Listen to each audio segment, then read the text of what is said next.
नवीन नवीन गाड्या आलेल्या आहेत महाविकास अंतर्गत काय सांगाल त्याबद्दल?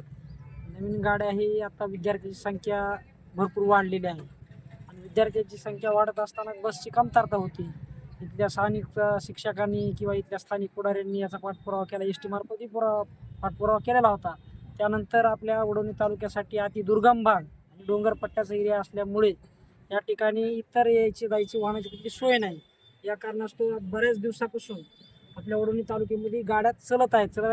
किमान मला असं वाटतं की 10-12 वर्ष झालं की एक उपक्रम आहे महाविकासचा, त्याच्या अंडरखाली व्यवस्थापन चालू आहे. आणि याच्यानंतर आता हे पाठपुराव्याला यश आल्यानंतर एक 4 गाड्या आहेत अजून एक्स्ट्रा दिल्या आहेत. त्याच्यामध्ये अजून जे विद्यार्थी असतील त्याच्यामध्ये डिवाइड होते. काही दिवसापूर्वी की एका गाडीमध्ये विद्यार्थी 60-70 असे विद्यार्थी ओव्हरफ्लो विद्यार्थी होते. त्यांना येण्याची सोय नसायची. बऱ्याच ठिकाणून विद्यार्थी असे उभारून यायचे. आता हे मुलीची संख्या भरपूर वाढल्यामुळं त्यांना आता एक नवीन प्रकारचे असे 4 बसेस उपलब्ध झालेल्या आहेत आपल्यासाठी. आणि त्या बसेसच्या मार्फत की आता हे त्यामध्ये एक ॲडजस्टमेंट करून पूर्ण खेड्यापाड्याला हे ने आणण्याची सोय अशी एक चांगल्या प्रकारची सोय झालेली आहे.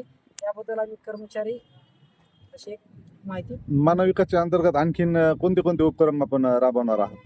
महाविकासचे जे गाईडलाईन्स येतात महाविकासच्या त्या गाईडलाईन्सच्या सूचनेप्रमाणे जे काही असतील विद्यार्थ्यांना काही असेल ते महाविकास जे करत राहील त्या हिशोबाने पुढं करणार. 3 किलोमीटर अंतर सायकल ते सर बोलते ती एक सरासरी काय सांगाल महाविकासच्या संदर्भात?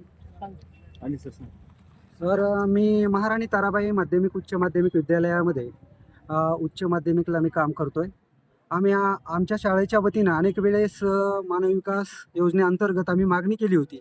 आपल्या वडवणी तालुक्यातले माजी आमदार केशवदादा आंधळे साहेब यांनी वारंवार या महाविकासाचे जिल्ह्यातील प्रमुख असणारे डांबे सर, तसंच इथले प्रमुख असणारे आमचे किरण चौधरी साहेब यांच्या माध्यमातून आम्ही वारंवार मागणी केली की बाबा मुलींचे जे ग्रामीण भागातून येण्या जाण्यासाठी जी बसची सोय केली आहे शाळेत, तर त्यामध्ये जी कॅपॅसिटी असते 55 सीटची, पण त्यापेक्षा ही 80-90 इतके विद्यार्थिनी त्या बसमध्ये उभा राहून येत होत्या. आणि ती मागणी केल्यानंतर या वर्षी आता नवीन 4 गाड्या या ठिकाणी मंजूर झालेल्या आहेत. आम्ही आमच्या शाळेच्या वतीनं आम्ही इथले जे प्रमुख आहेत आणि त्यांचे जे सहकारी आहेत त्यांचे मनापासून आम्ही आभार मानतो, त्यांचं अभिनंदन करतो की त्यांनी या ठिकाणी गाड्यांची सोय उपलब्ध केली.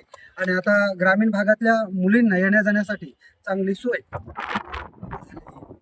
आम्ही शाळेच्या वतीने सर्वांचे मनापासून आभार आणि धन्यवाद मानतो.